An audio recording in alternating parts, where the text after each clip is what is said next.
Hello friends, aloe vera plant को grow करना और उसकी केयर करना बहुत ही आसान है। बस कुछ बातों का हमें ध्यान रखना पड़ता है। अगर इन बातों का हम ध्यान रखते हैं तो उसमें क्या होगा, एलोवेरा प्लांट के एक तो स्लाइसिस की थिकनेस बढ़ेगी और उनका साइज़ बढ़ेगा। थिकनेस बढ़ेगी तो क्या होगा, उनके जेल जो गेन करेंगे प्लांट्स, उनकी क्वांटिटी ज़्यादा होगी, ज़्यादा जेल गेन करेंगे। एलोवेरा प्लांट के लिए वाटरिंग का विशेष ध्यान रखें। ओवर वाटरिंग ना करें कभी भी। ओवर वाटरिंग से क्या होगा, प्लांट्स आपका स्ट्रेस में आ जाएगा और जो नए पप्स निकलने होते हैं वो नहीं निकलेंगे। और इससे क्या होगा, थोड़े दिनों में प्लांट्स आपका ख़राब हो जाता है और नीचे से वो गलने लग जाता है। इस चीज़ का हमेशा ध्यान रखें। ये ओवर वाटरिंग की दिक्कत आती है प्लास्टिक के पॉट में। अगर आप बिगिनर हैं, अभी अभी आपने प्लांट्स लगाना शुरू किया है, तो आप प्लास्टिक के बजाय आप मिट्टी के गमले यूज़ करें हमेशा। क्योंकि प्लास्टिक के पॉट में क्या होता है, ऊपर वाली लेयर सूख जाती है मिट्टी की और नीचे मॉइस्चर ज़्यादा रहता है। जबकि मिट्टी के गमले में ऊपर वाली लेयर सूखेगी तो उसके कंपैरिजन में नीचे वाली लेयर सूखेगी। ये दोनों में डिफरेंस होता है, तो इसमें प्लास्टिक में विशेष ध्यान रखना पड़ता है इस चीज़ का। और एलोवेरा में अंडर वाटरिंग भी नहीं करनी होती। अंडर वाटरिंग करेंगे तो क्या होगा, उसमें जो स्लाइसिस में जेल है वो सूख जाएगा। इस चीज़ का हमेशा ध्यान रखें। और एक चीज़ हमेशा ध्यान रखें, निराई गुड़ाई करते रहें। इसमें ऊपर वाली लेयर में अगर गुड़ाई करेंगे तो क्या होगा, एरेशन होती रहेगी, ऑक्सीजन की सप्लाई होगी, ठीक है। तो उससे क्या होगा, इसमें स्लाइसिस का फ़र्क पड़ता है, स्लाइसिस की थिकनेस बढ़ती है उसमें।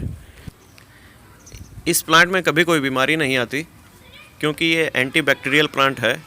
कभी कोई पेस्टिसाइड डालने की ज़रूरत नहीं है और फर्टिलाइज़र भी बहुत कम रिक्वायरमेंट होती है इसको। और इसका यूज़ करके आप कई तरह के आप पेस्टिसाइड और फर्टिलाइज़र बना सकते हैं। ऊपर आई बटन में वीडियो शो हो रही है, आप उसमें देख सकते हैं। इसमें पानी डालते समय एक बार चेक कर लें, ऊपर वाली लेयर है जो नॉर्मल तो हम चेक करते हैं, और प्लांट्स के लिए भी 1 इंच ऊपर की मिट्टी अगर सूख जाए तब पानी डालते हैं। इसमें कम से कम 2 इंच मिट्टी की गहराई आप देखें। 2 इंच के अंदर आपकी नमी है तो पानी ना डालें उसमें।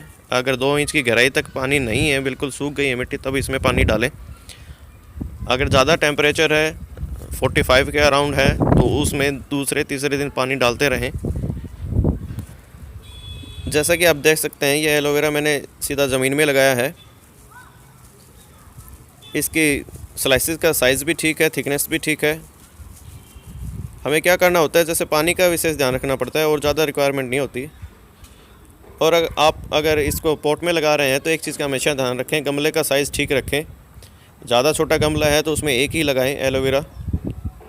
और जो नए नए पप्स निकलते हैं उनको अलग करते रहें। क्या होता है कि ज़्यादा ये इसके पप्स निकलते हैं और ये रूट बाउंड हो जाता है। आपका पॉट का साइज़ छोटा होता है और उसमें रूट्स ज़्यादा डेवलप नहीं हो पाती।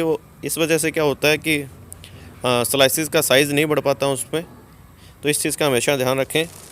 जो पप्स निकलते हैं उनको अलग करते रहें। इनको ग्रो करने के लिए जो इनके प्लांट्स के, बड़े प्लांट्स के साइड में जो छोटे पप्स निकलते हैं उनको अलग कर लें आप, जैसे इस मैंने कर रखे हैं।